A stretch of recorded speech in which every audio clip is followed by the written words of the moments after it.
Hello, and a very special guest on the Westminster channel today, an international flavour because we've got Charles-Henri from Generation Frexit. How are you, sir? Hello, Michael. Yeah, I'm okay. Well, I'm okay, first, thank you. first of all, I hope I got your name right, but we did meet back. The last time I saw you was actually on Brexit night, wasn't it, back in January? So before we get Exactly.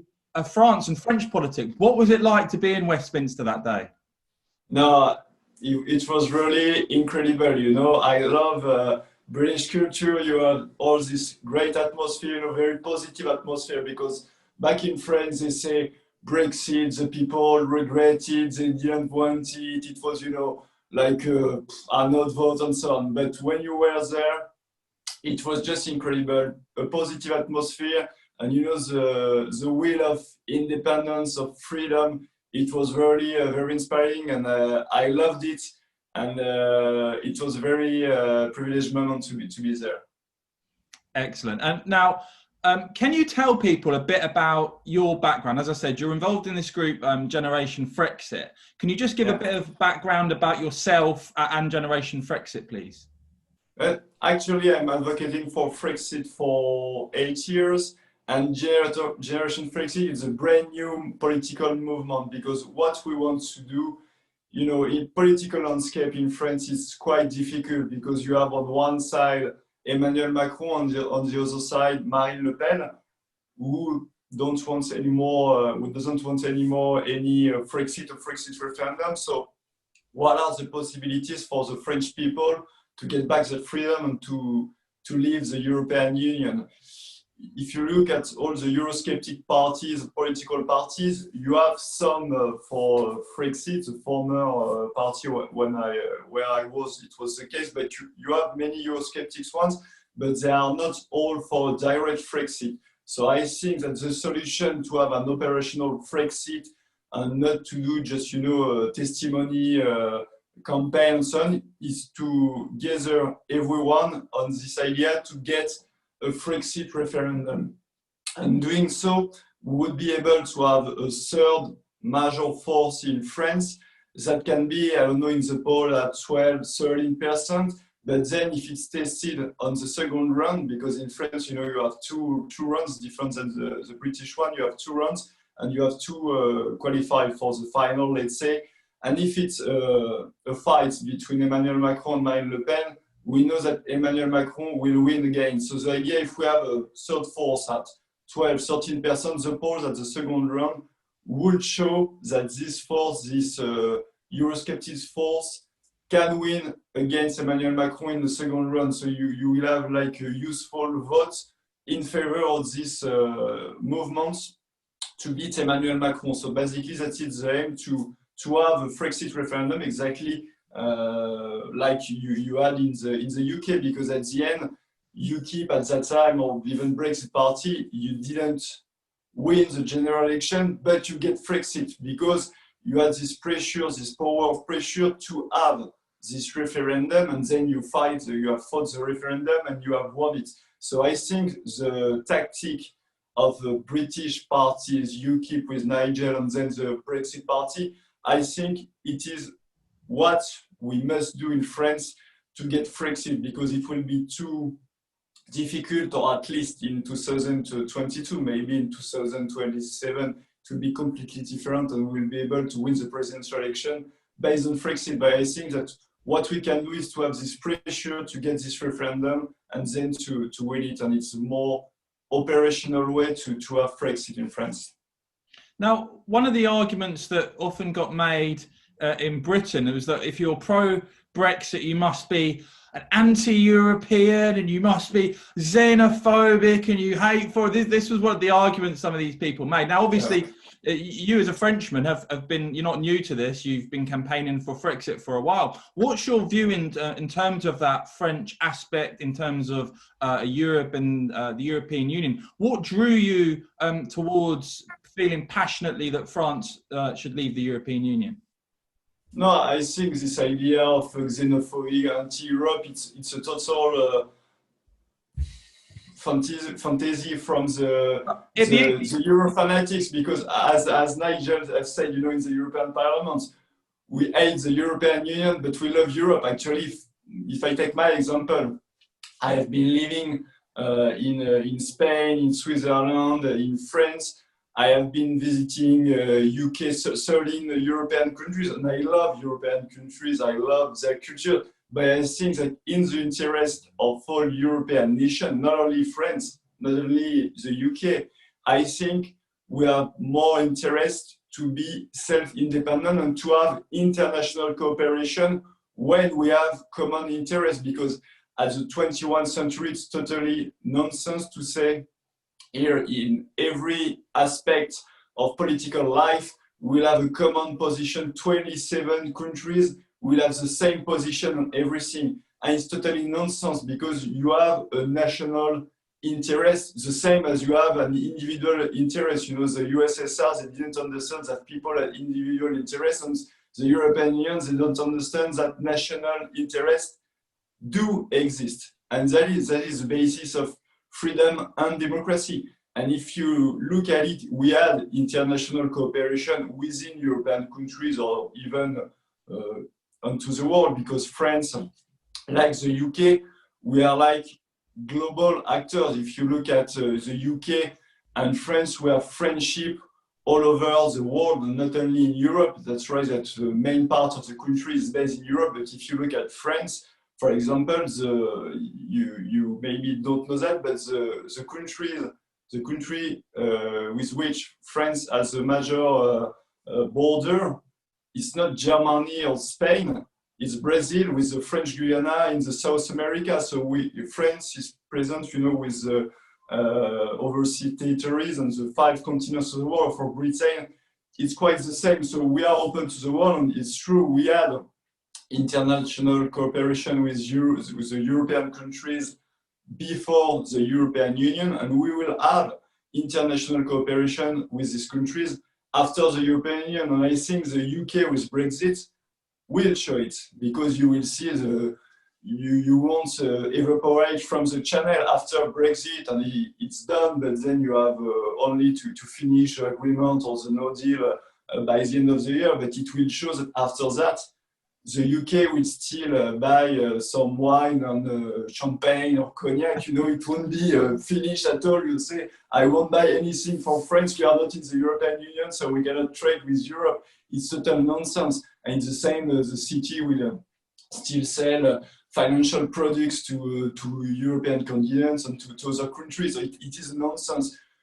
Actually, you have trade within the European Union. You have trade with, for example, Australia, New Zealand. They are not in the European Union. So you will still have this. The trade will continue after Brexit, after Frexit. And then on core subject, you can have international cooperation, as we did, and it was not the European Union. When the French and the British have built Concorde, it was international cooperation between 2 countries that have a common interest to do this fantastic technology adventure. And it was the same for Airbus. It has nothing to do with the European Union. You had French and UK, let's say, skills on aircraft. So we did something together because we had the interest to do it together. And actually, it will be exactly the same after it. We can think, you know, we talk about the big technology, numeric, where European countries are quite below, let's say. We can imagine, for example, in the new technologies or numeric ones, to have some international cooperation between Great Britain, France, or Spain, or Italy, for example, but we won't be 27, and we will do it only on the matter where we have common interests. And actually, that's to have a good, it's a clever thing to do it, because to say we will associate in everything, in every subject, even if we don't share any interest, it will make you weaker. They always say the union makes you bigger and greater. It's not the case when you don't have the same interest. It's only the case when you have all the interests and you work together in the common interest. Do you think that the Brexit negotiations and the UK leaving has changed the perception of the European Union in France? What's been the sort of French narrative and view on what's happened, you know, from the time of the Leave referendum vote up until now?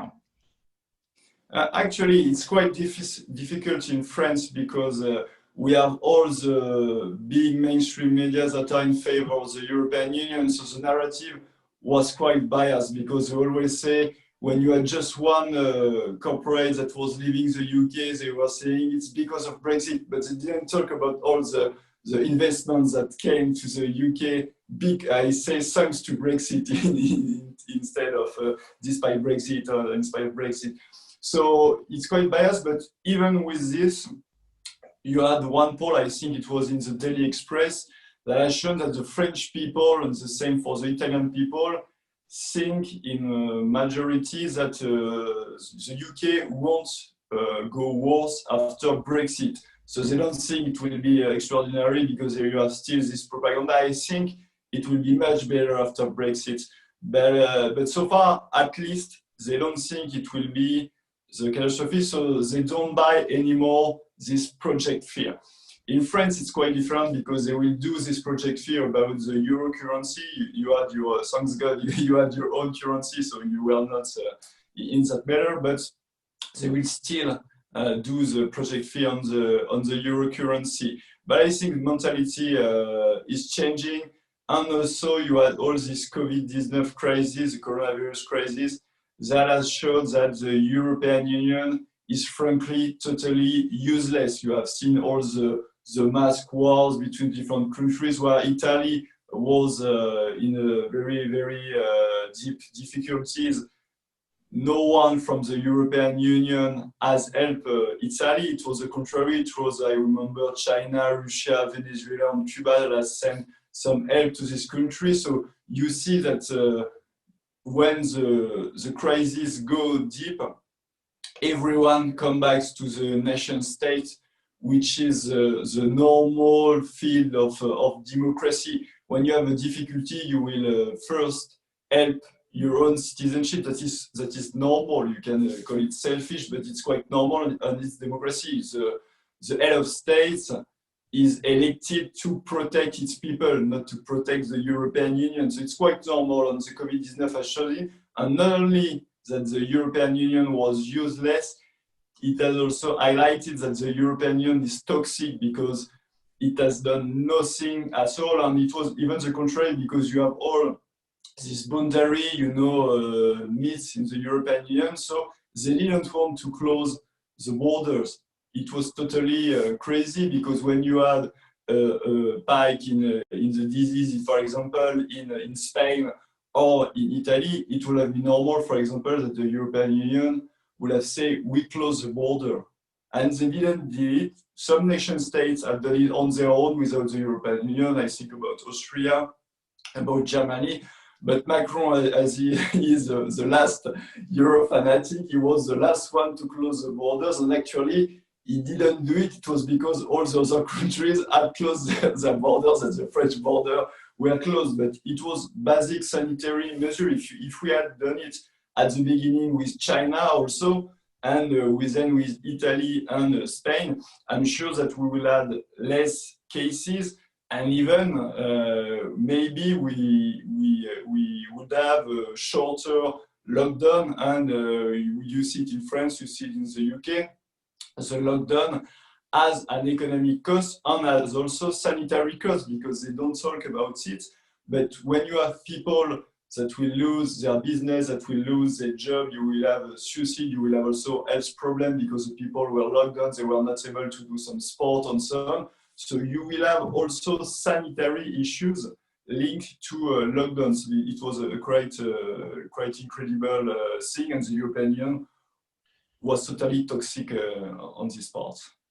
So I saw a poll for Euronews by a firm called Redfield and Wilton, and what it said, they surveyed 1,500 people from a range of European countries, one of them being France, and this was in July the 17th and 18th. And one of the interesting questions they said is, they said, they asked people, did they agree or disagree with the following statement? I would be more likely to support my country leaving the EU if the UK and its economy are in a good state in 5 years. Agree or disagree.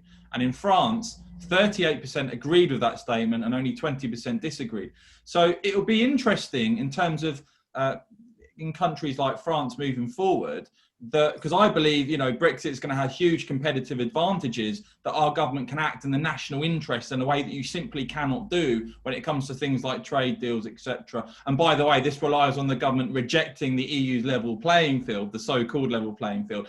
But what do you think the implications will be when, you know, people in France start looking at Britain and thinking, oh, wait a minute, they can control their own borders. Wait a minute, they can do their own trade deals. Wait a minute, they can make their own laws and decide the ones they don't want. What do you think the impact longer term will be in terms of Brexit in France? Actually, it's very funny what you said about borders they can control, because I don't remember which minister it was, but in France you had a minister interviewed in the French TV, and they said, look, for example, the UK is closing its border with Spain and so on. And the French minister said, but we have to wait for the European Union. It's different because Britain is a sovereign country, you know. So he admitted that within the European Union, you are not anymore a sovereign country. And I told, if you're not a sovereign country, you are not a state anymore, because it's one of the basic tools of a state. So I think you're totally right on it. I think Brexit, if Brexit is a success, it will definitely helps other countries, not only France, but it will help. I think the two more likely to do it will be France and Italy, but it will help all the other countries to get out, because it will be the example. It will break the project fear even before a referendum, because the project fear, you have the dogmatic European Union, then you have the facts. And if the facts will show that the UK is totally okay, or even better than the European Union after 5 years of Brexit, I think it will be the end of the European Union within 5 years maximum. I think it can go quickly, and basically that's why they were so hard with the UK during the negotiation. You can remember that they have said that they have to punish the UK so that it doesn't give any will for the other country to leave the European Union. It was to do an example. It's exactly, you know, what you have in the mafia or in the sect. They will try to bully and to punish the ones that want to leave the sect or the mafia, to do an example, so that the other one cannot do the same. And the European Union actually has acted exactly the same as a sect or a mafia. They wanted to punish the ones that wanted to leave and get its freedom back. So that's the same way. And I think that they have done it because they know that maybe their world is ending, and that it will be the end of the European Union after Brexit. It was the first time that a big country has left the European Union, because you had Greenland or Algeria when it was in France, but a big country like the UK, it is the first time. And then I think that if France or Italy within the euro currency leave it, it will be the end of the euro currency, and a few years after it will be the end of the European Union. So I think it's a question of time, but for a country like France or even Italy, the sooner will be the better, because you have many hidden costs, and they are adding costs, you know, to make the living bill even higher. What they have done with the recovery fund, for example, you are involved with financial involvements until 2035. So anyway, if you stay, you will have to pay it. But if you leave, it means that you will have involvements and you will have to pay it. Or for France, this agreement is a total disaster. And no, let's say, businessman will have signed this agreement. It's totally crazy, because France will pay for it, will pay much more than we receive. We will also guarantee some loans, and we do it to maintain the system of the common market of the euro currency, which is which is very bad for France. So you can understand Italy or Spain, because with this agreement, they will receive money, even if the euro currency is doing some damage to their economy. They say, well, at least I will receive some money, but France will pay as Germany, but Germany benefit from this system. France will pay for a system in which the French economy is weaker.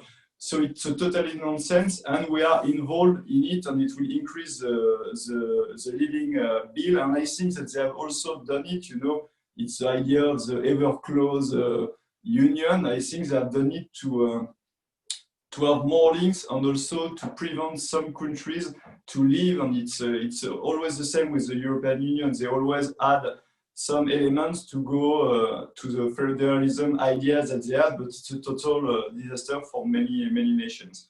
And finally, the key question: what do you think the time frame is on Frexit? Are we talking 10 years? Are we talking 20 years? Are we talking 5 years? I mean, what do you think is going to happen in the next period? The goal is that it's 2 years we get the referendum. No, but basically, Generation Frexit, the goal is we will always advocate for a direct Frexit, because we think that we cannot renegotiate anything with the European Union, and the only solution is to leave. But then you have to be pragmatic, and you have to do the position, the objective. You have to do what can be the quicker Frexit, because French people are suffering until Frexit is done. So I think if we have this big coalition based in a referendum on Frexit, we can have this coalition, if everything goes well, we can have this coalition elected in 2022, and then to have a referendum within 6 or 1 month, that would be 2023. Then it depends if you take the negotiation period, you know, it's normally 2 years. It was a bit longer for you with Theresa May, but normally it's 2 years maximum. So it can be 2023 if we win the referendum, or 2025. And I think, unfortunately, if it's not the case, if we don't win in 2022, then it means that it will be Macron, and with Macron, we know that we won't get any referendum in 5 years. So it will postpone it to 2027 or something like this. But I'm very optimistic, and I think the French people are waiting for change. You know, your motto was changing politics for good with the Brexit party. And I think it's the same in France. You know, if you look at the last elections, people, they are not voting that much. So they're like disgust with politics. So I think we can do a totally different thing, and we are not a classic political party. We're like a movement, and the idea is to get all the people, all the different parties to speak together and to agree on the basis of this referendum. It's exactly the idea. We are not saying we are going to each election like a classic political party. We are saying we put the country before party or political movement, and the idea is to get this referendum on Frexit. So we will be ready exactly to do, I think it was like quite heroic behavior when you guys with the Brexit party, for example, to secure a majority and to get Brexit done, you have decided, for example, not to run in each constituency. And I think you have shown that your involvement in politics, it was not for your own small party or your own place, you know, as a MP or MEP, but what you wanted to do is to really to get Brexit, and you were eager to do everything that you can do, even if it's not in the interest of your own political party. You did it, and I think it's very heroic attitude, and we want exactly to do the same. We are not here for us, for a small place and so on. We are involved in politics to change things and to get Frexit. So I think it's the way to follow.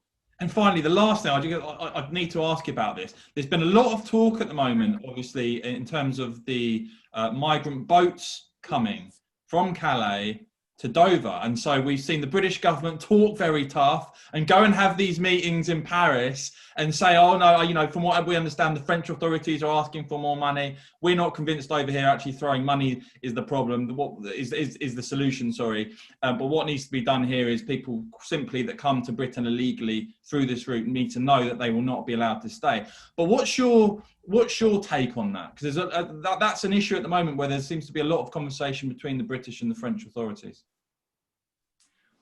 What I don't understand is they are even illegally here in France. So when you do it, you can have a collaboration between both governments. But normally, the idea you have to, maybe you have one or two real refugees, but maybe you have many that are not even in war zone. So you can have normally, if it's illegal and the world have some sense, if it's illegal, normally they should be sent back in their own countries if it's not legal to be there. So maybe you can have a cooperation. It can be in Calais, it can be in another place to see really who are refugees, which country are really, let's say, eager to welcome them. And if they are not real refugees, normally if you apply the law, they should be sent back in their countries. So I think the French government on that matter is quite hypocrite, because if it's illegal, they should see and then send them back in their country if it's not real refugee. And otherwise, it should be some dialogue and agreement with the UK. It's quite simple. It was the same with the European Union, you know, with Greece when they have let all the refugees or the migrants there. Normally, you should see together how to prevent this, and then to really have a selection whether they are real refugee or not, because it can be quite difficult for some countries. You can have some IDs guys that are within them. You can have economic refugees and not real refugee for war zone. So it should be a closer work between two countries, and the solution is not you have to pay more. I think you have to work better and to do the selection better together. Well, look, Charles-Henri, absolutely fascinating to get your insight and the French Frexit perspective on things. I'm sure Westminster viewers are going to be keeping an eye on your work and what's going on over in France. Guys, thanks so much for watching. If you haven't subscribed yet, we're going to have a lot more interesting interviews. So make sure that you're subscribed to the Westminster channel. Click the bell so you don't miss future episodes. And let us know in the comments, do you think Frexit, do you think France is going to be the next country to leave the EU, or do you think it will be another? Thanks for watching, guys. Let us know what you think in the comments. Cheers.